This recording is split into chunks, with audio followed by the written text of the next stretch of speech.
Dolan ते राखो प्रभु,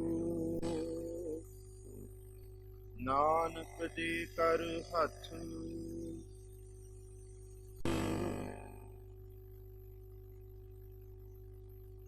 सतगुरु श्री गुरु ग्रंथ साहब महाराज जी की पावन मुकद्दस हजूरी अंदर आप संगती तौर पर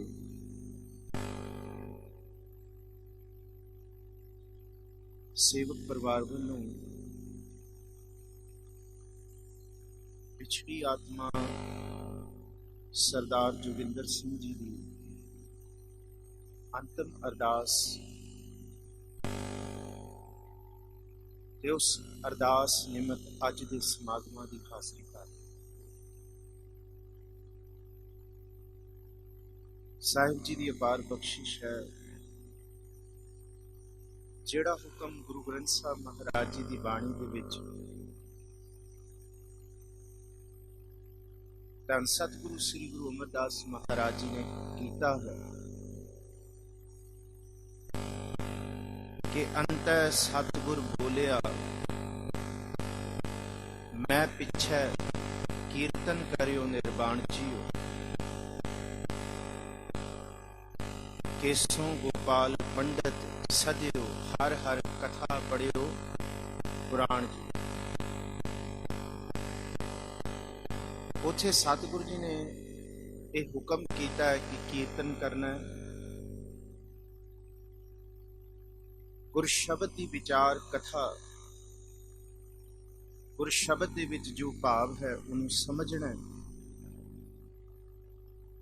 और जिहड़ा कारज नहीं करना उस कारज का भी सतगुरु जी ने जिक्र किया है। जो हर धर्म दे विच हर धर्म दे लोग भावें वो पिंड होए, भावें कस्बा होए, भावें शहर होए ते भावें कुछ भी होए, जिथे मर्जी वसदा होए, वो धरती ते विछोड़े तो बाद रोना कुरलाउना, अपने आप को पिटना गुरमत मर्यादा दे विच ये कदी भी कबूल नहीं। सतगुर भाना अपने बह परिवार सदाया धन गुरु अमरदास महाराज। सुनो सतगुरु जी ने की बख्शिश की। सतगुर भाना अपने बह परिवार सदाया, मत मैं पिछे कोई रोग सी सो मैं मूल ना पाया।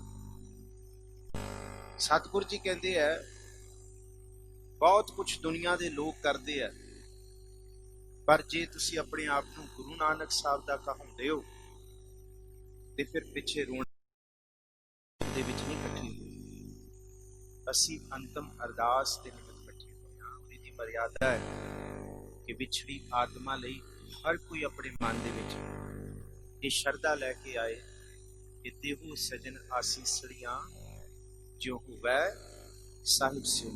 विचार आरंभिए, आप असीस बख्शो, गज बज के गुरु बख्शी फतेह सांझी करो। आखो जी वाहिगुरु जी का खालसा वाहिगुरु जी की फतेह। धन सतगुरु श्री गुरु ग्रंथ साहब महाराज जी की बाणी दे विच मौत मरना प्रभुर प्याना शरीर का त्यागना ये बाबत कई लफ्ज आए। असी मौत लफ्ज नहीं वरतते, मरना लफ्ज नहीं वरतते। ये कहते हैं कि ये माड़ा है कि मरना लफ्ज ना वरत्या जाए, फिर गुरु ग्रंथ साहब जी की बाणी के विच ही सारे लफ्ज दिए हैं। पहला मरण कबूल। गुरु ग्रंथ साहब जी की बाणी के विच भी यही आया, कबीर मरता मरता जग मुआ, मर पे ना जाने कोई, ऐसी मरनी जो मरै बाहर ना मरना होए। महला तीजा, क्या जाना किव मरहेंगे कैसा मरना हुए, जे कर साहिब मनो ना विसरै तां सहना मरना हो। जे गुरु चेते है ते फिर ये मरना आम मरने वाकण नहीं होता, क्योंकि कुल जगत दे धर्मां दे विच इक्को वारी जन्म हुंदा है और इक्को वारी मौत हुंदी है। पर गुरु नानक साहब दे घर दे विच कल्ले शरीर दे जन्म तो बाद ਅਸੀਂ ਕਹੀਏ ਕਿ ਕੋਈ ਜਨਮ ਨਹੀਂ ਹੁੰਦਾ, ਬਿਲਕੁਲ ਝੂਠ ਹੈ। ਜਾਂ ਸਰੀਰਿਕ ਮੌਤ ਤੋਂ ਇਲਾਵਾ ਕੋਈ ਮੌਤ ਨਹੀਂ ਹੁੰਦੀ, ਇਹ ਵੀ ਇਸ ਦਰ ਤੇ ਪ੍ਰਵਾਨ ਨੇ। ਸਤਿਗੁਰ ਜੀ ਦਾ ਇਹ ਬਚਨ ਹੈ ਕਿ ਕੱਲਾ ਸਰੀਰਿਕ ਜਨਮ ਨਹੀਂ ਹੈ। ਅਸਲ ਜਨਮ ਉਹ ਹੈ ਜਦ ਕੋਈ ਗੁਰੂ ਕੀ ਕਰਨੀ ਕਮਾਉਣ ਲੱਗੇ, ਗੁਰੂ ਦੇ ਹੁਕਮ ਵਿੱਚ ਆਏ, ਜਿਹਦਾ ਮਨ ਜਾਗ ਜਾਏ। ਸਤਿਗੁਰ ਜੀ ਕਹਿੰਦੇ ਪ੍ਰਭੂ ਪ੍ਰਾਪਤੀ ਹੀ ਅਸਲ ਦੇ ਵਿੱਚ ਮਨੁੱਖ ਦਾ ਅਸਲ ਜਨਮ ਹੈ, ਜਿਹਨੂੰ ਆਤਮਿਕ ਜਨਮ ਆਖਿਆ। ਪ੍ਰਭ ਮਿਲਣਾ ਕੀ ਇਹ ਨਿਸ਼ਾਨੀ, ਮਨ ਇੱਕੋ ਸੱਚਾ ਹੁਕਮ ਪਛਾਣੀ, ਸਹਿਜ ਸੰਤੋਖ ਸਦਾ ਤ੍ਰਿਪਤਾਸੈ, ਆਨੰਦ ਖਸਮ ਕੈ ਭਾਣੈ ਜੀਓ। ਇਹ ਗੱਲ ਸਪਸ਼ਟ ਹੋ ਗਈ ਕਿ ਕੱਲਾ ਜਨਮ ਨਹੀਂ ਹੈ, ਆਤਮਿਕ ਜੀਵਨ ਦਾ ਸਫ਼ਰ ਆਰੰਭ ਹੋਣਾ ਗੁਰੂ ਘਰ ਦੇ ਵਿੱਚ ਜਨਮ ਹੈ। ਔਰ ਜਿਹਨੂੰ ਆਪਾਂ ਦੂਸਰੇ ਲਫ਼ਜ਼ਾਂ ਦੇ ਵਿੱਚ ਸਤਿਗੁਰ ਸੱਚੇ ਪਾਤਸ਼ਾਹ ਜੀ ਬਖਸ਼ੀ ਹੋਈ ਖੰਡੇ ਬਾਟੇ ਦੀ ਪਹੁਲ ਵੀ ਕਹਿੰਦੇ ਆ। ਸੰਸਾਰ ਦੇ ਲੋਕ ਸਰੀਰਿਕ ਗਿਆਨ ਇੰਦਰੀਆਂ ਦਾ ਛੱਡ ਦੇਣਾ, ਕਰਮ ਇੰਦਰੀਆਂ ਦਾ ਖਤਮ ਹੋ ਜਾਣਾ, ਜਿਹਨੂੰ ਹਜੇ ਪੜਿਆ ਕਹਾਂ ਗਏ ਬਾਬਾ ਬੋਲਤੇ ਤੇ ਕਹਾਂ ਗਏ ਦੇਹੀ ਕੇ ਸੰਗ ਰਹਤੇ, ਸੁਰਤ ਮਾਏ ਜੋ ਨਿਰਤੇ ਕਰਤੇ, ਕਥਾ ਵਾਰਤਾ ਕਹਤੇ। ਇਹ ਤੇ ਹੋ ਗਿਆ ਜੀ, ਬਾਹਰੀ ਤੌਰ ਤੇ ਅਸੀਂ ਸਮਝਦੇ ਹਾਂ ਕਿ ਇਹ ਸਰੀਰਿਕ ਵਿਛੋੜੇ ਦਾ ਹੈ, ਪਰ ਜੇ ਇਸ ਸ਼ਬਦ ਨੂੰ ਸੁਰਤ ਕਰਕੇ ਵਿਚਾਰੋ, ਮਹਾਰਾਜ ਕਿਸੇ ਹੋਰ ਮੌਤ ਦਾ ਜ਼ਿਕਰ ਕਰਦੇ ਹਨ। ਗੁਰੂ ਘਰ ਦੇ ਵਿੱਚ, ਗੁਰੂ ਨਾਨਕ ਸਾਹਿਬ ਦੀ ਸੰਪਰਦਾ ਦੇ ਵਿੱਚ ਜਾਂ ਗੁਰਮਤ ਦੇ ਵਿੱਚ ਆਪਣੀ ਮਨ ਦੀ ਹਉਮੈ ਨੂੰ ਮਾਰ ਲੈਣਾ, ਆਪਣੇ ਮਨ ਨੂੰ ਸਤਿਗੁਰ ਜੀ ਦੇ ਹੁਕਮ ਵਿੱਚ ਲੈ ਆਉਣਾ, ਇਸ ਸੁਰਤ ਨੂੰ ਭਟਕਣ ਤੋਂ ਰੋਕ ਕੇ ਪਹਿਲਾ ਮਰਨ ਕਬੂਲ ਜੀਵਨ ਕੀ ਛੱਡੇ ਆਸ, ਹਉ ਸਭਨਾ ਕੀ ਰੇਣੁਕਾ ਤੋ ਆਓ ਹਮਾਰੇ ਪਾਸ। ਇਹ ਗੁਰੂ ਘਰ ਦੀ ਮੌਤ ਹੈ, ਇਹ ਮਰਨਾ ਹੈ ਇੱਥੇ ਸਿੱਖ ਦਾ। ਔਰ ਹਰ ਇੱਕ ਸਿੱਖ ਦਾ ਸਫ਼ਰ ਜਨਮ ਤੋਂ ਸ਼ੁਰੂ ਨਹੀਂ ਹੁੰਦਾ। ਸਤਿਗੁਰ ਸੱਚੇ ਪਾਤਸ਼ਾਹ ਮਹਾਰਾਜ ਜੀ ਦੀ ਬਾਣੀ ਕਹਿੰਦੀ ਹੈ ਸਿੱਖ ਦਾ ਅਧਿਆਤਮਕ ਜੀਵਨ ਦਾ ਸਫ਼ਰ ਇੱਥੋਂ ਸ਼ੁਰੂ ਹੁੰਦਾ ਹੈ ਕਿ ਪਹਿਲਾ ਮਰਨ ਕਬੂਲ। ਅਧਿਆਤਮਕ ਸਫ਼ਰ ਇੱਥੋਂ ਸ਼ੁਰੂ ਹੁੰਦਾ ਹੈ, ਜਿਨ ਕੋ ਪ੍ਰੇਮ ਖੇਲਣ ਕਾ ਚਾਓ, ਸਿਰ ਧਰ ਤਲੀ ਗਲੀ ਮੇਰੀ ਆਓ, ਇਤ ਮਾਰਗ ਪੈਰ ਤਰੀਜੈ, ਸਿਰ ਦੀਜੈ ਕਾਣ ਨਾ ਕੀਜੈ। ਦੁਨੀਆ ਦੇ ਲੋਕਾਂ ਦੇ ਵਿੱਚ, ਧਰਮਾਂ ਦੇ ਵਿੱਚ, ਸੰਪਰਦਾਵਾਂ ਦੇ ਵਿੱਚ, ਵਿਸ਼ਵਾਸ ਦੇ ਵਿੱਚ, ਉਹਨਾਂ ਧਰਮਾਂ ਦੀਆਂ ਆਪਣੀਆਂ ਜਿੰਨੀਆਂ ਵੀ ਰਾਹੋ ਰੀਤੀਆਂ, ਜਨਮ ਤੇ ਮਰਨ ਹੋਰ ਹੋ ਸਕਦਾ ਹੈ, ਪਰ ਗੁਰਮਤ ਅਨੁਸਾਰ ਸਿੱਖ ਦਾ ਸਫ਼ਰ ਮੌਤ ਤੋਂ ਹੀ ਸ਼ੁਰੂ ਹੁੰਦਾ ਹੈ। ਇਹ ਸਫ਼ਰ ਹੀ ਮਰਨ ਤੋਂ ਸ਼ੁਰੂ ਹੁੰਦਾ ਹੈ। ਔਰ ਇਸ ਮਰਨੇ ਤੇ ਸਤਿਗੁਰ ਜੀ ਨੇ ਕਿਹਾ ਹੈ, ਧੰਨ ਗੁਰੂ ਅਮਰਦਾਸ ਜੀ ਕਹਿੰਦੇ ਆ ਕਿ ਕਿਆ ਜਾਣਾ ਕਿ ਮਰਾਂਗੇ ਕੈਸਾ ਮਰਨਾ ਹੋਏ। ਇਹ ਮਰਨਾ ਸਰੀਰ ਦਾ ਨਹੀਂ ਹੈ, ਇਹ ਮਰਨਾ ਹੈ ਮਨ ਦਾ, ਗੁਰੂ ਦੇ ਸ਼ਬਦ ਦੇ ਵਿੱਚ। ਕਿਆ ਜਾਣਾ ਕਿ ਮਰਾਂਗੇ ਕੈਸਾ ਮਰਨਾ ਹੋਏ, ਜੇਕਰ ਸਾਹਿਬ ਮਨੋ ਨਾ ਵੀਸਰੈ ਤਾਂ ਸਹਿਲਾ ਮਰਨਾ ਹੋਏ। ਇਹ ਮੌਤ ਦੀ ਅਰਬਤਾ ਹੈ, ਗੁਰੂ ਦੇ ਸ਼ਬਦ ਦਾ ਮਨ ਦੇ ਵਿੱਚ ਵਸ ਜਾਣ। ਜੇ ਸ਼ਬਦ ਚੇਤੇ ਹੈ, ਮਹਾਰਾਜ ਕਹਿੰਦੇ ਮਨ ਮਰ ਗਿਆ। ਕਿਹੜਾ ਮਨ ਮਰ ਗਿਆ? ਧੰਨ ਗੁਰੂ ਅਰਜੁਨ ਸਾਹਿਬ ਮਹਾਰਾਜ ਜੀ ਦਾ ਸ਼ਬਦ ਹੈ, ਇਹ ਵਾਲਾ ਮਨ ਮਰਿਆ। ਖਾਕ ਨੂਰ ਕਰਦਮ ਆਲਮ ਦੁनियाए, ਅਸਮਾਨ ਜ਼ਮੀਨ ਦਰਖਤ ਆਪ ਪੈਦਾਇਸ਼ ਖੁਦਾਏ। ਕਿ ਬੰਦੇ ਅੱਖਾਂ ਖੋਲ ਕੇ ਵੇਖ, ਜਿਹੜੇ ਸੰਸਾਰ ਦੇ ਵਿੱਚ ਤੂੰ ਜੀਉ ਰਿਹਾ ਨਾ, ਤੂੰ ਇਹ ਸੋਚਦਾ ਹੈ ਕਿ ਮੇਰਾ ਜੀਵਨ ਸਿਰਫ ਮੇਰੇ ਕਰਕੇ ਹੈ, ਮੇਰਾ ਜੀਵਨ ਮੈਂ ਚਲਾ ਰਿਹਾ, ਮੇਰਾ ਚੌਗਿਰਦਾ, ਮੇਰਾ ਪਰਿਵਾਰ, ਮੇਰੀ ਥਾਂ, ਮੇਰਾ ਸਮਾਨ, ਮੇਰਾ ਘਰ, ਮੇਰਾ ਪਰਿਵਾਰ, ਇਹ ਸਭ ਕੁਝ ਮੇਰਾ ਹੈ। ਮਹਾਰਾਜ ਕਹਿੰਦੇ ਜੇ ਇਹ ਚਾਰ ਚੀਜ਼ਾਂ ਤੇਰੇ ਚੌਗਿਰਦੇ ਵਿੱਚੋਂ ਕੱਢ ਦਿੱਤੀਆਂ ਜਾਣ ਤੇ ਤੂੰ ਵੀ ਨਹੀਂ ਬਚੇਗਾ। ਪਹਿਲੀ ਗੱਲ, ਸ਼ੁਕਰ ਕਰੋ, ਖਾਕ ਨੂਰ ਕਰਦਮ, ਇਹ ਸਰੀਰ ਮਿੱਟੀ ਹੈ, ਇਹ ਸਰੀਰ ਪਾਣੀ ਹੈ। ਇਸ ਮਿੱਟੀ ਤੇ ਪਾਣੀ ਨੂੰ ਜੋੜ ਕੇ ਸਤਿਗੁਰ ਨੇ ਆਪਣੀ ਜੋਤ ਟਿਕਾਈ ਹੈ, ਤਾਂ ਇਹਦੇ ਅੰਦਰ ਨੂਰ ਆਇਆ। ਜੇ ਨਹੀਂ ਟਿਕਾਉਂਦਾ ਤੇ ਫਿਰ ਇਹ ਮਿੱਟੀ ਮਿੱਟੀ ਹੈ। ਖਾਕ ਨੂਰ ਕਰਦਮ ਆਲਮ ਦੁनियाए। ਤੇ ਬੰਦੇ ਇੰਨਾ ਅਹੰਕਾਰੀ ਨਾ ਹੋ। ਅਸਮਾਨ, ਜ਼ਮੀਨ, ਦਰਖਤ, ਆਬ, ਇਹ ਚਾਰ ਚੀਜ਼ਾਂ ਹੈਗੀਆਂ ਜੀਵਨ ਲਈ। ਅਸਮਾਨ ਦਾ ਮਤਲਬ ਇਹ ਹਵਾ, ਇਹ ਵਾਯੂਮੰਡਲ। ਜ਼ਮੀਨ ਦਾ ਮਤਲਬ ਜਿਸ ਧਰਤੀ ਤੇ ਤੂੰ ਰਹਿ ਰਿਹਾ, ਭੋਜਨ ਇੱਥੋਂ ਤੈਨੂੰ ਮਿਲ ਰਿਹਾ। कपड़ा इत्थे मिल रहा है, आसरा तेनू इत्थों मिल रहा है, सब कुछ इत्थे है, घर बार इत्थे है। दरखत जिहदे राही तेरे अंदर तेरे इस भांडे दे विच वाजा वज रहा, वाजा कौन वजाया? ये कुदरत इन्हां दरख्तां करके है, भाव ये वातावरण सारा। ते चौथा है आप, जिन्हों क्या पानी। पर बदकिस्मती है बंदे ने ये चारों चीजां गर्क कर दी जो गुरु अर्जुन साहब जी ने। बस मैं ते मेरा हौं विच आया, हौं विच गया, हौं विच दिता, हौं विच लिया, सब कुछ हौं दे विच कीता। इथों तक महाराज जी कहंदे हौं विच सचियार कूड़ियार, हौं विच पाप पुन विचार, हौं विच हसै, हौं विच रोवै, हौं विच भरिया, हौं विच ढोवै। कहंदा मैं पाप कर रहा, कोई नहीं, मैं साल बाद जाके तीरथ धो आवांगा, पाप छुट्टी हो जाएगी। बस महाराज कहंदे क्यों छुट्टी नहीं होनी? क्यों नहीं कि सारा साल सारी उम्र पाप कमा ले ते हुण धो लईए। सतगुरु जी कहंदे क्यों नहीं होना? इस गल नूं समझो जिथों असीं गल शुरू कीती है अज, कि केड़ा मरना, किस चीज दा मरना, केड़े मन दा मरना गुरु साहब जिक्र करते हैं। आसमान जिमी दरखत आ पैदाइश खुदाए, बंदे चश्म दीदंग फनाए। एक गल पल्ले बन के रख, जेड़ा कुछ अखां तो दिस रहा है ये अज दिस रहा, हो सकता है कल ना दिसे।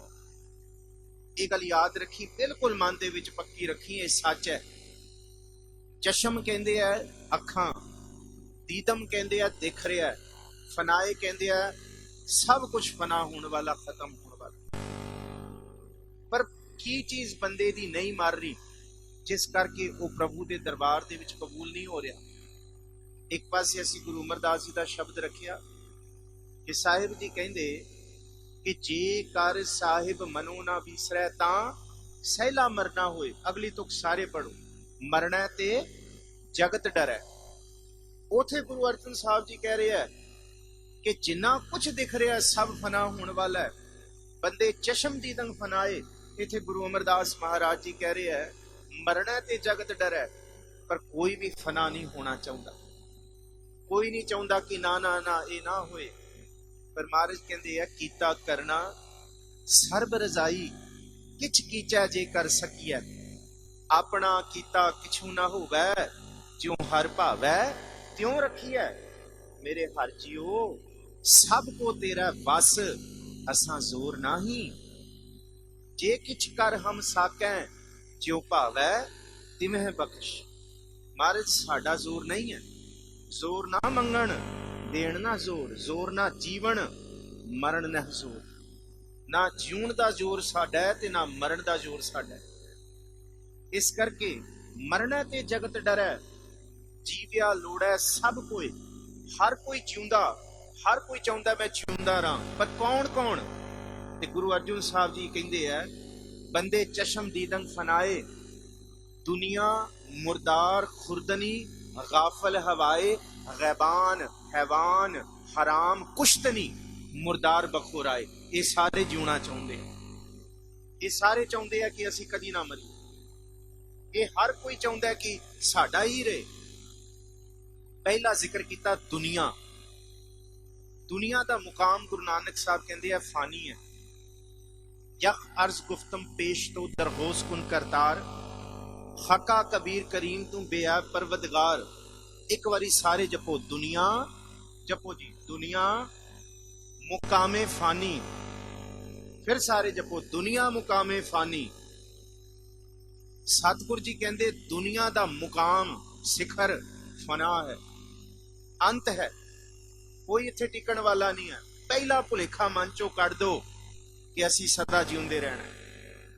और ये भुलेखा कढ़ण तो बाद गुरमत अनुसार जेड़ा मरना है ओनू कबूल कर लै, मन दे मरने नू कबूल कर लै। गैबान हवान हराम कुश्त नहीं, इनू मार दे। महाराज कहंदे फिर कदी नहीं मरेगा। बड़ी कमाल दी गल है। मरना सब ने है, मरना है ते जगत डरै, जीविया लोड़ा सब कोई। दुनिया मुकाने फानी, सब ने मरना है। पर महाराज एक गल कह रहे कि इत्थे आके मर जा, फिर कदी नहीं मरेगा। बड़ा तगड़ा एक क्वेश्चन मार्क खड़ा हुंदा मन च कि फिर मरांगे नहीं। ਸਤਿਗੁਰੂ ਜੀ ਕਹਿੰਦੇ ਇੱਥੇ ਤਨ ਦੀ ਮੌਤ ਦੀ ਜ਼ਿਕਰ ਨਹੀਂ ਹੈ, ਤਨ ਨੇ ਤੇ ਸਭ ਨੇ ਫਨਾ ਹੋਣਾ ਹੈ। ਇੱਥੋਂ ਤੱਕ ਗੁਰੂ ਨਾਨਕ ਸਾਹਿਬ ਕਹਿੰਦੇ ਕਿ ਤੁਸੀਂ ਆਪਣੇ ਤਨ ਨੂੰ ਲੈ ਕੇ ਡਰਦੇ ਹੋ, ਇੱਥੇ ਵੱਡੇ ਵੱਡੇ ਇਸ਼ਟ, ਮਹਾਬਲੀ, ਇੱਥੇ ਪੈਗੰਬਰ, ਸਾਲਕ, ਸਾਦਿਕ, ਔਲੀਆ, ਜਤੀ, ਜੰਗਮ, ਸੰਨਿਆਸੀ ਜਿੰਨੇ ਵੀ ਆਏ ਨੇ ਸਰੀਰ ਦੇ ਵਿੱਚ ਆਏ ਨੇ ਤੇ ਸਰੀਰ ਫਨਾ ਹੋਏਗਾ ਹੀ ਹੋਏਗਾ। ਪੜ੍ਹਦੇ ਹਾਂ, ਸੰਬਤ ਸਾਹ ਲਿਖਿਆ ਮਿਲ ਕਰ ਪਾਵੋ ਤੇਲ, ਦੇਹੋ ਸਜਣ ਆਸੀਸੜੀਆਂ, ਜਿਉ ਹੋਵੈ ਸਾਹਿਬ ਸਿਉ ਮੇਲ, ਘਰ ਘਰ ਇਹੋ ਪਹੁੰਚਾ। ਸਦਾ ਸਾਰਿਆਂ ਦੇ ਘਰਾਂ 'ਚ ਆਉਣਾ, ਸਦੜੇ ਨਿਤ ਪਵਨ, ਸਦਨਹਾਰਾ ਸਿਵਰੀਐ, ਨਾਨਕ ਸੇ ਦੇਹ ਆਵਨ। ਇਹ ਦਿਨ ਆਉਣਾ ਹੀ ਆਉਣਾ, ਇਸ ਦਿਨ ਤੋਂ ਕੋਈ ਮੁਨਕਰ ਨਹੀਂ ਹੋ ਸਕਦਾ। ਇਹ ਦਿਨ ਆਉਣਾ ਹੈ। ਇਹ ਸਤਿਗੁਰੂ ਜੀ ਕਹਿੰਦੇ ਇੱਕ ਦਿਨ ਇਹ ਦਿਨ ਨੀਅਤ ਹੈ, ਪਰ ਉਸ ਦਿਨ ਦੇ ਆਉਣ ਤੋਂ ਪਹਿਲਾਂ ਜੇ ਮਨ ਗੁਰੂ ਦੇ ਸ਼ਬਦ ਵਿੱਚ ਮਰ ਜਾਏ, ਫਿਰ ਉਸ ਦਿਨ ਦਾ ਭਾਵ ਖਤਮ ਹੋ ਜਾਂਦਾ। ਫਿਰ ਉਹ ਦਿਨ ਸਤਿਗੁਰੂ ਜੀ ਕਹਿੰਦੇ ਹੈ, ਗੁਰ ਪ੍ਰਸਾਦੀ ਜੀਵਤ ਮਰੈ, ਹੁਕਮੈ ਬੂਝੈ ਸੋਏ, ਨਾਨਕ ਐਸੀ ਮਰਨੀ ਜੋ ਮਰੈ, ਤਾਂ ਸਦ ਜੀਵਨ ਹੋਏ। ਉਸ ਮਰਨ ਤੋਂ ਬਾਅਦ ਫਿਰ ਸਦਾ ਹੀ ਜੀਵਨ ਹੈ। ਭਾਵੇਂ ਸਰੀਰ ਫਨਾ ਹੋ ਜਾਏ, ਸਰੀਰ ਫਨਾ ਹੋਣ ਤੋਂ ਬਾਅਦ ਉਸ ਇਨਸਾਨ, ਉਸ ਬੰਦੇ, ਉਸ ਰੂਹ ਦੇ ਜਿਹੜੇ ਉਪਦੇਸ਼ ਹੁੰਦੇ ਆ, ਉਹ ਜੀਵਨ ਦੇ ਲੋਕਾਂ ਦੇ ਵਿੱਚ, ਪੁੱਤਰਾਂ ਧੀਆਂ ਦੇ ਵਿੱਚ, ਉਪਦੇਸ਼ਕਾਂ ਦੇ ਵਿੱਚ, ਸਿਆਣਿਆਂ ਦੇ ਵਿੱਚ ਉਹ ਇਨਸਾਨ ਸਦਾ ਜਿਉਂਦਾ ਰਹਿੰਦਾ। ਉਹ ਆਪਣੇ ਜੀਵਨ ਕਰਕੇ ਸਦਾ ਜਿਉਂਦਾ ਰਹਿੰਦਾ। ਪਰ ਮਾਰਨਾ ਕੀ ਹੈ? ਮਹਾਰਾਜ ਕਹਿੰਦੇ ਗੈਬਾਨ, ਹੈਵਾਨ, ਆਪਣੇ ਅੰਦਰੋਂ ਪਸ਼ੂ ਬਿਰਤੀ ਮਾਰ, ਹੈਵਾਨ ਆਪਣੇ ਅੰਦਰੋਂ ਪ੍ਰੇਤ ਬਿਰਤੀ ਨੂੰ ਮਾਰ। ਇਹ ਬੜਾ ਜ਼ਰੂਰੀ ਹੈ। ਗੈਬਾਨ, ਹੈਵਾਨ, ਹਰਾਮ, ਤੇ ਕਿਸੇ ਦਾ ਹਰਾਮ ਦਾ ਹੱਕ ਪਰਾਇਆ ਨਾ ਖਾ। ਇਹ ਵਾਲੀ ਬਿਰਤੀ ਗੁਰੂ ਕੋਲ ਆ ਕੇ ਮਾਰ। ਗੈਬਾਨ, ਹੈਵਾਨ, ਹਰਾਮ, ਕੁਸ਼ਤਨੀ। ਕਹਿੰਦੇ ਇੱਕ ਤੇ ਬੰਦਾ ਛੁਰੀ ਲੈ ਕੇ ਦੂਸਰਿਆਂ ਦਾ ਗਲ ਵੱਢ ਰਿਹਾ, ਪਰ ਸਤਿਗੁਰੂ ਜੀ ਕਹਿੰਦੇ ਨਾ ਅੱਜ ਛੁਰੀ ਦਿਖ ਰਹੀ ਹੈ ਤੇ ਨਾ ਅੱਜ ਲਹੂ ਦਿਸ ਰਿਹਾ ਹੈ, ਪਰ ਗਲ ਸਾਰਿਆਂ ਦੇ ਵੱਡੇ ਜਾ ਰਹੇ। ਹਰ ਕੋਈ ਇੱਕ ਦੂਸਰੇ ਦਾ ਗਲ ਵੱਢ ਰਿਹਾ। ਜੇ ਰਤ ਲੱਗਾ ਕੱਪੜਾ ਜਾਮਾ ਹੋਏ ਪਲੀਤ, ਜੋ ਰਤ ਪੀਵਹਿ ਮਾਨਸਾ, ਦਿਨ ਕਿਉਂ ਨਿਰਮਲ ਜੀ। ਸਤਿਗੁਰੂ ਜੀ ਕਹਿੰਦੇ 5 ਚੀਜ਼ਾਂ ਜਿਹੜਾ ਛੱਡ ਦੇਗਾ ਉਹਦਾ ਮਨ ਮਰ ਗਿਆ। ਗੁਰੂ ਕੋਲ ਆ ਗਿਆ। ਗੈਬਾਨ, ਹੈਵਾਨ, ਹਰਾਮ, ਕੁਸ਼ਤਨੀ। ਕੁਸ਼ਤਨੀ ਕਹਿੰਦੇ ਕੁਸ਼ਤ ਕਰਨਾ, ਮਾਰਨਾ ਲੋਕਾਂ ਨੂੰ। ਕਿਹੜਾ ਮਾਰਨਾ? ਮਰਡਰ ਕਰਨਾ ਨਹੀਂ, ਦੂਸਰੇ ਲੋਕਾਂ ਨੂੰ, ਕਈਆਂ ਨੂੰ ਬਦਨਾਮ ਕਰਕੇ ਮਾਰਨਾ, ਕਈਆਂ ਦੀ ਜੜ੍ਹਾਂ ਵੱਢਣੀ, ਕਈਆਂ ਦਾ ਪਰਾਇਆ ਹੱਕ ਖਾਣਾ। ਸਤਿਗੁਰੂ ਜੀ ਕਹਿੰਦੇ ਇਹ ਨਹੀਂ। ਮੁਰਦਾਰ ਬਖੋਰਾਏ। ਕਹਿੰਦੇ ਇੱਕ ਤੇ ਬੰਦਾ ਕਹਿੰਦਾ ਹੈ ਨਾ ਕਿ ਮਾਸ ਖਾਣਾ ਚਾਹੀਦਾ ਜਾਂ ਨਾ ਖਾਣਾ ਚਾਹੀਦਾ। ਮਹਾਰਾਜ ਕਹਿੰਦੇ ਸਾਰੀਆਂ ਗੱਲਾਂ ਛੱਡੋ, ਹੱਕ ਪਰਾਇਆ ਨਾਨਕਾ, ਉਸ ਸੂਰ ਉਸ ਗਾਏ ਜੇ ਹੱਕ ਖਾ ਲਿਆ, ਕਹਿੰਦੇ ਫਿਰ ਕੋਈ ਕਸਰ ਨਹੀਂ ਛੱਡੀ, ਫਿਰ ਮੁਰਦਾਰ ਹੀ ਹੈ। ਗੈਬਾਨ, ਹੈਵਾਨ, ਹਰਾਮ, ਕੁਸ਼ਤਨੀ, ਮੁਰਦਾਰ ਬਖੁਰਾਏ। ਅੱਗੇ ਜ਼ਿਕਰ ਕਰਦੇ ਦਿਲ ਕਬਜ਼ ਕਬਜ਼ਾ ਕਾਦਰੋ, ਦੋਜ਼ਖ ਸਜ਼ਾਏ। ਤੇਰੇ ਦਿਲ ਦੇ ਉੱਤੇ ਕਬਜ਼ਾ ਤੇਰੀ ਹਉਮੈਦ ਹੈ, ਪਰ ਤੇਰੇ ਦਿਲ ਦੇ ਉੱਤੇ ਕਬਜ਼ਾ ਤੇਰੇ ਖੁਦਾ ਦਾ ਹੋਣਾ ਚਾਹੀਦਾ ਸੀ। ਖੁਦਾ ਦੇ ਨਾਮ ਪਰਵਰਦਿਗਾਰ ਵਾਹਿਗੁਰੂ ਦਾ ਹੋਣਾ ਚਾਹੀਦਾ ਸੀ। ਮੁਖ ਤੋਂ ਦਿਨ ਰਾਤ ਤੋਂ ਵਾਹਿਗੁਰੂ ਵਾਹਿਗੁਰੂ ਜਪਣਾ ਚਾਹੀਦਾ ਸੀ। ਹਰ ਹਰ ਆਰਾਧਨਾ ਚਾਹੀਦਾ ਸੀ। ਪਰ ਤੂੰ ਦਿਨ ਰਾਤ ਮੇਰਾ ਮੇਰਾ ਆਰਾਧਿਆ, ਮੈਨੂੰ ਮੈਨੂੰ ਆਰਾਧਿਆ। ਮਹਾਰਾਜ ਕਹਿੰਦੇ ਫਿਰ ਹਾਲਤ ਪਤਾ ਕੀ ਹੋਏਗੀ? ਦੋਜ਼ਖ ਸਜ਼ਾਏ, ਸਜ਼ਾ ਹੈ। ਫਿਰ ਅੱਗੇ ਸਤਿਗੁਰੂ ਜੀ ਕਿਰਪਾ ਕਰਦੇ ਕਹਿੰਦੇ ਵਲੀ ਨਿਆਮਤ ਬਿਰਾਦਰਾਂ, ਦਰਬਾਰ ਮਿਲਕ ਖਾਨਾਏ, ਜਬ ਅਜ਼ਰਾइल ਵਸਤਨੀ ਤਬ ਜੇ ਕਾਰੇ ਬਿਦਾਏ। ਕਹਿੰਦੇ ਇੱਕ ਦਿਨ ਅਜ਼ਰਾइल ਨੇ ਸਾਰਿਆਂ ਨੂੰ ਲੈ ਕੇ ਜਾਣਾ ਹੈ, ਫਿਰ ਕੀ ਕਰੇਗਾ ਤੂੰ? ਉਸ ਅੱਗੇ ਕਿਸੇ ਦਾ ਜ਼ੋਰ ਨਹੀਂ ਹੈ। ਇੱਕ ਕੰਮ ਕਰ ਲੈ, ਜੇ ਮਨ ਨੂੰ ਮਾਰਨਾ ਚਾਹੁੰਦਾ ਗੁਰੂ ਅੱਗੇ ਹੱਥ ਜੋੜ ਕੇ ਗਲ 'ਚ ਪੱਲਾ ਪਾ ਕੇ ਇਹ ਆਖ, ਹਵਾਲ ਮਾਲੂਮ ਕਰਦੰਗ ਪਾਕ ਅੱਲਾਹ, ਬੁਗੋ ਨਾਨਕ ਅਰਦਾਸ ਪੇਸ਼ ਦਰਵੇਸ਼ ਬੰਦਾ। ਸਤਿਗੁਰੂ ਜੀ ਬੰਦਗੀ ਕਰਨ ਵਾਲਿਆਂ ਦੀ ਸ਼ਰਨ ਦੇ ਵਿੱਚ, ਬੰਦਗੀ ਕਰਨ ਵਾਲਿਆਂ ਦੀ ਸੰਗਤ ਦੇ ਵਿੱਚ, ਉਹਨਾਂ ਦੀ ਧੂੜ ਦੇ ਵਿੱਚ ਸਾਨੂੰ ਮਲੀਨ ਕਰੋ। ਸਾਨੂੰ ਉਹਨਾਂ ਦੀ ਧੂੜ ਦਿਓ ਤਾਂ ਕਿ ਸਾਨੂੰ ਜੀਵਨ ਦੇ ਵਿੱਚ ਜਿਉਂਦੇ ਜੀ ਮਰਨਾ ਆਏ। ਇਹਨੂੰ ਕਿਹਾ ਐਸੀ ਮਰਨੀ ਜੋ ਮਰੈ, ਤਾਂ ਸਦ ਜੀਵਨ ਹੋਏ। ਉਸ ਤੋਂ ਬਾਅਦ ਸਿੱਖ ਦਾ ਜੀਵਨ ਸ਼ੁਰੂ ਹੁੰਦਾ। ਇਹ ਮਰਨਾ ਕਬੂਲ ਹੈ ਗੁਰੂ ਦਰ ਤੇ। ਇਸ ਮਰਨੇ ਨੂੰ ਸਤਿਗੁਰੂ ਜੀ ਨੇ ਪ੍ਰਵਾਨ ਕੀਤਾ। इस मरने नूं क्या है कि ये प्रेम दी खेड है, ये प्रेम दा मरना है। जाओ तो प्रेम खिलन का चाओ, सिर तर तली गली मेरी आओ। तो तुसी सत्कार जो भाई साहब जी पासों कीर्तन सरवण कर रहे थे, पहला शब्द उन्होंने गाया, बोलिया शेख फरीद प्यारे अल्लाह लगे। शेख फरीद भी पाक पटन तो कूक के कहते हैं। सतगुर जी की बाणी दे विच शेख फरीद जी नूं पूर्ण सत्कार दिता। साहिब गुरु नानक साहब जी इत्थे बिठाया ते शेख फरीद यही आखदे, बोला शेख फरीद प्यारे अल्लाह लगे, जे नहीं लगेगा यह तन होसी खाक, निमाणी गोर घरे जिन्ने पाप कीते ने, कहंदे याद रखी उन्नी डूंगी कबर तेरी पट्टी जाएगी। कमाल दी गल, जिन्ना तू सिर कट के धरती दे उत्तों आसमान दे विच सिर पाउंदा ना कि मैं भी होना, फरीद जी कहंदे उन्नी डूंगी कबर तेरी तैयार हूं। कमाल दी गल है, यह है जिंदगी जीउण दी कला। बोलिया शेख फरीद प्यारे अल्लाह लगा, यह तन होसी खाक निमाणी गोर घर है। उत्थे जिक्र है आज मिलावा शेख फरीद। शेख फरीद जी कहंदे अज मन दा मर जाना कबूल हो सकदा है, अज ही कबूल कर लो, कल दा नहीं पता, कल दा किसी नूं नहीं पता। अंग्रेजी दे विच लफ्ज वरतदे आ यस्टरडे बीते हुए कल लई, टुमोरो आउण वाले कल लई, पर गुरमत दे विच बीतिया होया भी कल है ते आउण वाला भी कल है। बीत गया वो भी काल बन गया, आउण वाला भी काल है। सतगुरु जी कहंदे कल दा काल ही है, कल दा नहीं पता। इस करके आज मिलावा शेख फरीद, आज ही तू जतन कर अपने गुरु सतगुर इष्ट नूं आख के, सतगुर जी अगाह को तराग पिछा फिर ना मोटड़ा, नानक सिज एवेहा वार बहुड़ ना हुई जन्मड़ा।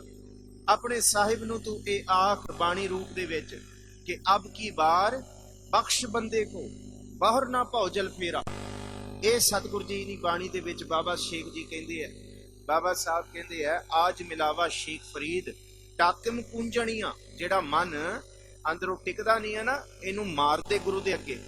जे नहीं मारेगा फिर तेरा मरना भी परवान नहीं, फिर शरीर की मौत परवान नहीं है।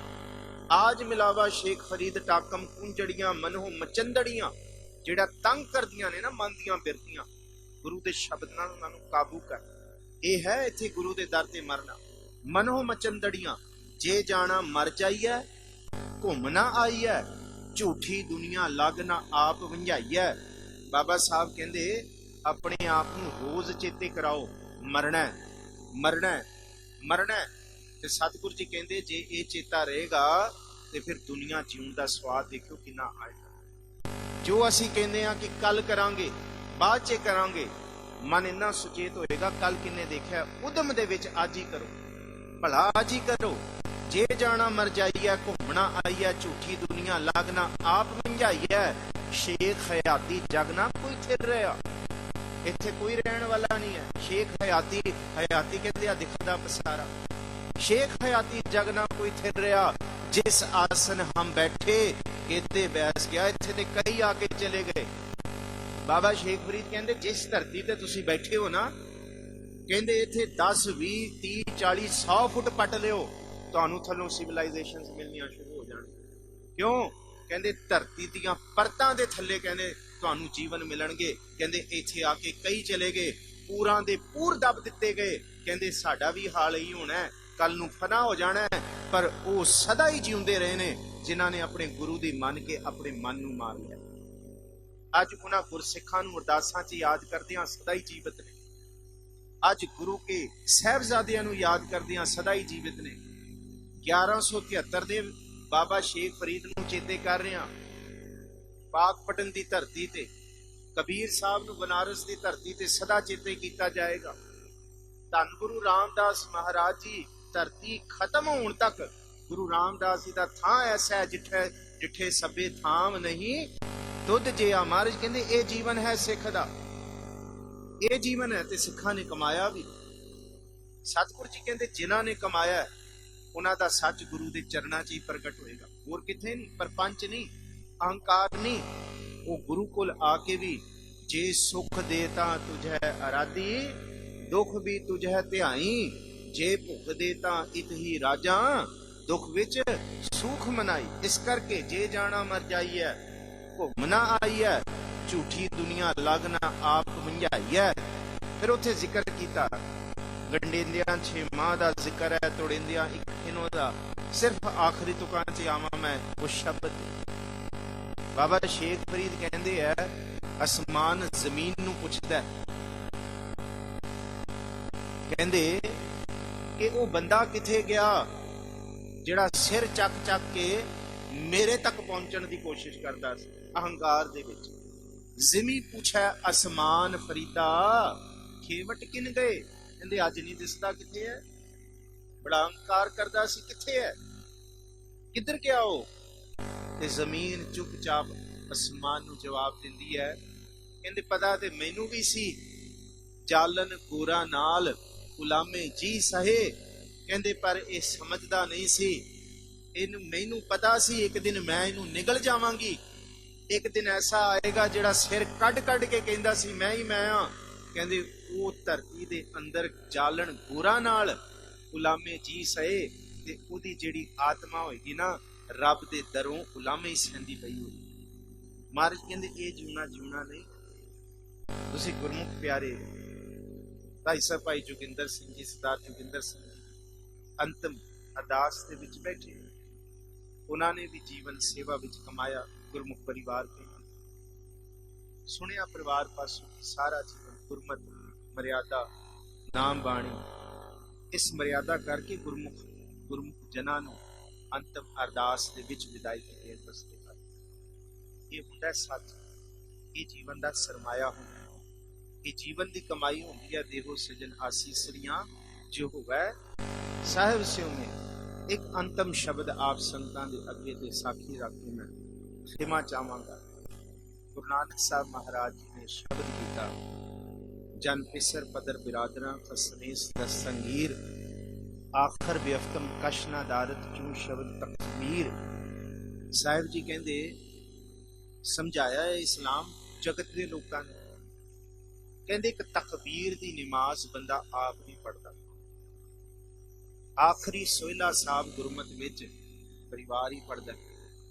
महाराज कहंदे उस सोहले तो पहला तू इन्ना सोहला पढ़ कि तेरा जीवन ही सोहला हो जाए। जीवन ये है सिख दा, ये ना ये नहीं ते शब रोज गश्तम दर हवा पर देम बदी ख्याल।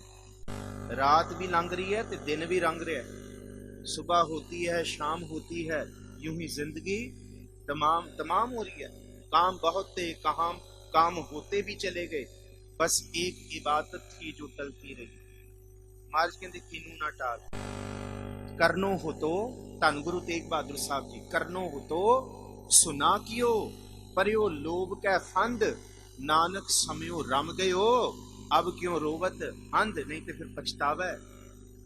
शब रोज गश्तम दर हवा कर देम बदी ख्याल, गाहे ना नेकी कार करदम मम ईंचनी अहवाल। कहंदे कदी नेकी दा काम कीता है, कहंदे कदी नहीं कीता। कहंदा लेखा जोखा होएगा, एक अद्धा कोई नेकी कीती होएगी। कहंदे पंडा खुलणकियां ते सब कुछ बदी है, सब कुछ बदी है। मन सोचदा बदी है, अनजाने विच भी बदियां करदा है। महाराज कहंदे इस बदी तो बचण लई गुरु की बाणी जरूर पढ़ो, ये बदी तो बचाएगी। जे नहीं पढ़ी ते सतगुरु जी कहंदे इहो जा जेड़ा हाल पापियां दा होया है, मम ची इनी अहवाल, यही हाल साडा है। गाहे ना नेकी कार करदम मम ई चीनी अहवाल, हाल ये है। महाराज कहंदी अरदास करो जेड़ी अरदास धन गुरु नानक साहब जी ने सियालकोट की धरती ते सुनाई सी। सियालकोट की धरती है, हमजा तौफ का भी जिक्र है उत्थे। वो अपना चलिया कट रहा कि मैं सारा पिंड तबाह करदा, ਉਹਦੇ ਨਾਲ महाराज जी मिले ने। और सियालकोट के इलाके दे विच भाई मरदाने जी नूं सतगुरु गुरु नानक साहब जी पैसे देंदे ने, मोहरां देंदे ने सोने दियां 2 कि मरदानिया सारे सियालकोट दे विच पल्लू फेर, सारे सियालकोट विच जा, बड़ा भारा शहर है ते बहुत वड्डा बाजार है। देख इत्थे किसी हड्डी कोलों एक सोने दी मौत दा सच, एक सोने दी मोहर दा सच खरीद के लिया, ਤੇ ਇੱਕ ਸੋਨੇ ਦੀ ਮੋਹਰ ਦਾ ਝੂਠ ਖਰੀਦ ਕੇ ਲਿਆ। ਮਰਦਾਨਾ ਜੀ ਦੇਖਦੇ ਹੈਰਾਨੀ ਦੇ ਵਿੱਚ ਗੁਰੂ ਨਾਨਕ ਸਾਹਿਬ ਜੀ ਦੇ ਵੱਲ, ਇਹ ਵੀ ਕੀ ਗੱਲ ਹੋਈ ਕਿ ਸੋਨੇ ਦੀਆਂ ਮੋਹਰਾਂ ਤੇ ਦੇ ਰਹੇ ਹੋ, ਸੱਚ ਤੇ ਝੂਠ ਖਰੀਦਣ ਨੂੰ ਭੇਜ ਰਹੇ ਹੋ, ਉਹ ਕਦੀ ਖਰੀਦਿਆ ਗਿਆ?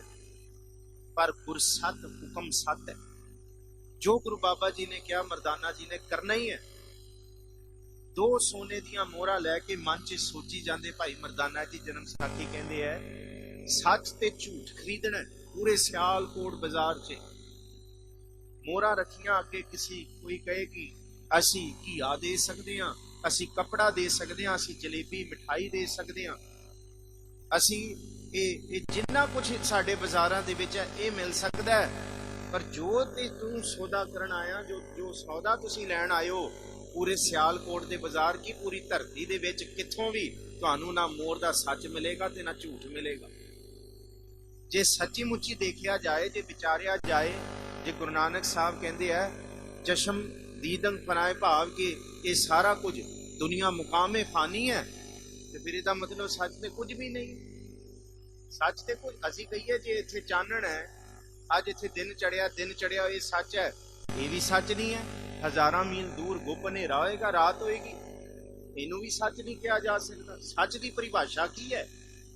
ਸੱਚ ਕੀ ਹੈ ਫਿਰ ਜਿਹੜਾ ਭਾਈ ਮਰਦਾਨਾ ਜੀ ਸਿਆਲਕੋਟ ਦੇ ਬਾਜ਼ਾਰਾਂ ਵਿੱਚ ਤੁਰੀ ਫਿਰਦੇ ਆ? ਕੋਈ ਕਹਿੰਦਾ ਅਸੀਂ ਲੱਡੂ ਦੇ ਸਕਦੇ ਹਾਂ, ਮਿਠਾਈ ਦੇ ਸਕਦੇ ਹਾਂ, ਇਹ ਦੇ ਸਕਦੇ ਹਾਂ, ਇਹ ਨਹੀਂ ਹੈ ਇੱਥੇ। ਇਹੋ ਜੀ ਕੋਈ ਹੱਟੀ ਨਹੀਂ ਹੈ ਜਿੱਥੇ ਸੱਚ ਤੇ ਝੂਠ ਮਿਲੇ। ਮੁੜ ਜਾਓ, ਦਿਮਾਗ ਠੀਕ ਨਹੀਂ ਤੁਹਾਡਾ। ਲੋਕਾਂ ਨੇ ਕਿਹਾ ਸਿਆਲਕੋਟੀਆਂ ਦੇ, ਪਰ ਇੱਕ ਦੁਕਾਨ ਤੇ ਜਦ ਪਹੁੰਚੇ ਤੇ ਭਾਈ ਮੂਲਾ ਕੀੜਾ ਜੀ ਉੱਥੇ ਬੈਠੇ। ਜਦ ਭਾਈ ਮਰਦਾਨਾ ਜੀ ਨੇ ਇਹ ਆਖਿਆ ਕਿ ਭਾਈ ਆਖਰੀ ਦੁਕਾਨ ਤੇਰੀ, ਮੈਂ ਆਖਰੀ ਪੁੱਛਦਾ, ਤੇਰੇ ਕੋਲ ਸੱਚ ਤੇ ਝੂਠ ਮਿਲੇਗਾ? ਤੈਨੂੰ ਦੋ ਸੋਨੇ ਦੀਆਂ ਮੋਹਰਾਂ ਦਾਂਗਾ, ਇੱਕ ਮੋਹਰ ਦਾ ਤੂੰ ਮੈਨੂੰ ਸੱਚ ਦੇ ਤੇ ਦੂਸਰੀ ਮੋਹਰ ਦਾ ਝੂਠ ਦੇ। ਕਹਿੰਦੇ ਕਿੰਨੇ ਮੰਗਿਆ? ਕਹਿੰਦੇ ਮੇਰੇ ਬਲੀ ਨੇ ਮੰਗਿਆ, ਮੇਰੇ ਇਸ਼ਟ ਨੇ ਮੰਗਿਆ, ਮੇਰੇ ਸਿਰ ਦੇ ਸਾਈਂ ਨੇ ਮੰਗਿਆ, ਮੇਰੇ ਗੁਰੂ ਨੇ ਮੰਗਿਆ। ਕੱਲਾ ਉਹ ਮੇਰਾ ਨਹੀਂ, ਉਹ ਇਸ ਸਾਰੀ ਕਾਇਨਾਤ ਦਾ ਫੈਸਲਾ ਉਹਨੇ ਮੰਗਿਆ। ਵਲੀ ਗੁਰੂ ਨਾਨਕ ਸਾਹਿਬ ਨੇ ਮੰਗਿਆ। ਕਹਿੰਦੇ ਲੈ ਫਿਰ ਮੋਹਰਾਂ ਇੱਥੇ ਧਰ, ਮੈਂ ਤੈਨੂੰ ਸੱਚ ਤੇ ਝੂਠ ਦਵਾਂ। ਭਾਈ ਮੂਲਾ ਨੇ ਕਲਮ ਕੱਢੀ, ਕਲਮ ਨੂੰ ਛਾਈ 'ਚ ਭਿਓਇਆ, ਕਾਗਜ਼ ਦੇ ਉੱਤੇ ਲਿਖਿਆ ਝੂਠ, ਅੱਗੇ ਲਿਖਿਆ ਜੀਵਨ, ਫਿਰ ਥੱਲੇ ਲਿਖਿਆ ਸੱਚ, ਅੱਗੇ ਲਿਖਿਆ ਮੌਤ। ਕਹਿੰਦੇ ਲੈ ਜਾ ਆਪਣੇ ਇਸ਼ਟ ਕੋਲ, ਜੋ ਕੁਛ ਦਿਸ ਰਿਹਾ ਹੈ ਇਸ ਧਰਤੀ ਤੇ ਸਭ ਕੁਛ ਝੂਠ ਹੈ, ਅੰਤਮ ਸੱਚ ਇਹ ਹੈ ਕਿ ਸਭ ਨੇ ਮਰਨਾ। ਮੌਤ ਹੀ ਅਸਲ ਸੱਚਾਈ ਹੈ ਇਸ ਜੀਵਨ ਦੀ। ਪਰ ਉਸ ਸੱਚ ਤੋਂ ਸਾਰੀ ਜ਼ਿੰਦਗੀ ਭੱਜਦੇ ਹਾਂ, ਅੰਤ ਦੇ ਵਿੱਚ ਫਿਰ ਸਾਨੂੰ ਉਹੀ ਕੌੜਾ ਲੱਗਦਾ, ਉਹੀ ਅਸੀਂ ਬਰਦਾਸ਼ਤ ਨਹੀਂ ਕਰਦੇ। ਗੁਰੂ ਨਾਨਕ ਸਾਹਿਬ ਨੇ ਭਾਈ ਮੂਲੇ ਨੂੰ ਜਦ ਵੇਖਿਆ ਕਿ ਜੀਵਨ ਝੂਠ ਹੈ, ਮੌਤ ਸੱਚ ਹੈ, ਗੁਰੂ ਨਾਨਕ ਸਾਹਿਬ ਨੇ ਮੂਲੇ ਨੂੰ ਬੁਲਾਇਆ, ਇਹ ਪਤਾ ਹੈ ਤੈਨੂੰ? ਕਹਿੰਦੇ ਪਤਾ ਤੇ ਨਹੀਂ, ਸੁਣਿਆ ਸੀ। ਫਿਰ ਮਹਾਰਾਜ ਜੀ ਨੇ ਸ਼ਬਦ ਉਚਾਰੇ, ਇਹ ਤੁਰਕੀ ਬਾਣੀ ਉਚਾਰੀ। ਜਿੱਥੇ ਜਿੱਥੇ ਗਏ, ਸਤਿਗੁਰ ਜੀ ਇੱਕ ਪਿੰਡ 'ਚ ਗਏ, ਉੱਥੇ ਪੌੜੀ ਪਿੰਡੋਂ ਬਾਹਰ ਪਿਆ ਹੈ। ਮਹਾਰਾਜ ਕਹਿੰਦੇ ਜੋ ਤੇਰੀ ਹਾਲਤ ਹੈ, ਦੁਨੀਆ ਦੇ ਸਾਰੇ ਲੋਕ ਇਉਂ ਹੀ ਸੜਦੇ ਬਲਦੇ ਪਏ ਆ, ਦੁੱਖਾਂ ਦੇ ਵਿੱਚ ਸੰਤਾਪਦੇ ਪਏ ਆ। ਉਹ ਕਹਿੰਦਾ ਕਿੱਥੇ, ਸਾਰੇ ਦੇ ਚੰਗੇ ਫਿੱਲੇ ਤੁਰਦੇ ਪਏ ਆ। ਮਹਾਰਾਜ ਕਹਿੰਦੇ ਭੀਤਨ ਵਿੱਚ ਸਵਾ, ਅੰਦਰ ਸਵਾਈ ਹੈ ਤੈਨੂੰ। ਇਹ ਵੀ ਪੜਿਆ ਸੀ ਆਸਾ ਕੀ ਵਾਰ ਦੇ ਵਿੱਚ, ਗੁਰੂ ਅੰਗਦ ਸਾਹਿਬ ਜੀ ਨੇ ਇਹ ਵੀ ਪ੍ਰਮਾਣ ਕੀਤਾ। ਮਹਾਰਾਜ ਕਹਿੰਦੇ ਜੈ ਤਨ ਬਾਣੀ ਵਿਸਰ ਜਾਏ, ਜਿਉ ਪੱਕਾ ਰੋਗੀ ਬਿਲ ਲਾਏ। ਬਾਣੀ ਦਾ ਵਿਸਰ ਜਾਣਾ, ਸਤਿਗੁਰ ਜੀ ਕਹਿੰਦੇ ਆ ਆਤਮਕ ਮੌਤ ਹੈ, ਬਾਣੀ ਦਾ ਚੇਤੇ ਆ ਜਾਣਾ, ਸਤਿਗੁਰ ਜੀ ਕਹਿੰਦੇ ਸਦੀਵ ਜੀਵਨ, ਸਦਾ ਹੀ ਜੀਵਨ ਹੈ। ਤੁਸੀਂ ਗੁਰਮੁਖ ਪਿਆਰਿਆਂ ਦੀ ਅੰਤਮ ਅਰਦਾਸ ਦੇ ਵਿੱਚ ਬੈਠੇ ਹੋ। ਬਹੁਤ ਪਿਆਰਾ ਪਰਿਵਾਰ, ਸਤਿਗੁਰ ਜੀ ਦੀ ਕਿਰਪਾ ਬਾਣੀ ਨਾਲ ਜੁੜਿਆ, ਰੋਜ਼ 2 ਸਾਲਾਂ ਤੋਂ ਸਹਿਜ ਪਾਠ ਚੱਲ ਰਿਹਾ। ਪਰਿਵਾਰ ਇਹ ਦੋਨੋਂ ਜੀ ਸਤਿਗੁਰ ਜੀ ਦੀ ਕਿਰਪਾ ਦੇ ਨਾਲ ਲਗਾਤਾਰ ਸਹਿਜ ਪਾਠ ਵਿੱਚ ਆ ਰਹੇ ਨੇ। ਸਤਿਗੁਰ ਜੀ ਕਿਰਪਾ ਕਰਨ ਆਪ ਸਾਰੇ ਪਰਿਵਾਰ ਜੀਆਂ ਲਈ ਵੀ ਅਰਦਾਸ ਕਰੋ, ਪਿੱਛੇ ਪਰਿਵਾਰ ਨੂੰ ਭਾਣਾ ਮਿੱਠਾ ਕਰਕੇ ਮੰਨਣ ਦੀ ਦਾਤ ਬਖਸ਼ਣ। ਬਹੁਤ ਪਿਆਰੇ ਪਿਆਰੇ ਦੋ ਪੁੱਤਰ ਨੇ ਸਰਦਾਰ ਜੋਗਿੰਦਰ ਸਿੰਘ ਜੀ, ਉਹਨਾਂ ਦੀ ਅਰਦਾਸ ਮਾਤ ਲੋਕ ਦੀ ਯਾਤਰਾ ਪੂਰੀ ਕਰਕੇ ਗਏ ਨੇ। ਤੇ ਗੁਰੂ ਅਰਜੁਨ ਸਾਹਿਬ ਜੀ ਵੀ ਕਹਿੰਦੇ ਆ ਕਿ ਗੁਰੂ ਨਾਨਕ ਸਾਹਿਬ ਜੀ ਇਹ ਬਚਨ ਕਰਦੇ ਆ, ਬਦਬਖਤ ਹਮ ਚੋਂ ਬਖੀਲ ਗਾਫਿਲ, ਅਸੀਂ ਬਹੁਤ ਬੋਲਣ ਵਾਲੇ ਹਾਂ, ਬੜ ਬੋਲੇ ਹਾਂ, ਬਹੁਤ ਬੋਲ ਬਦਬਖਤ ਹਮ ਚੂੰ ਬਖੀਲ, ਬਖੀਲੀ ਕਰਦੇ ਹਾਂ, ਗਾਫਲ, ਬੇਨਜ਼ਰ, ਬੇਬਾਕ, ਬਹੁਤ ਮਾੜੇ ਹਾਂ। ਪਰ ਗੁਰੂ ਨਾਨਕ ਸਾਹਿਬ ਤੁਸੀਂ ਸਾਨੂੰ ਰੱਖ ਲਓ। ਨਾਨਕ ਬਗੋਇਤ ਜਨ ਤੁਰਾ, ਤੇਰੇ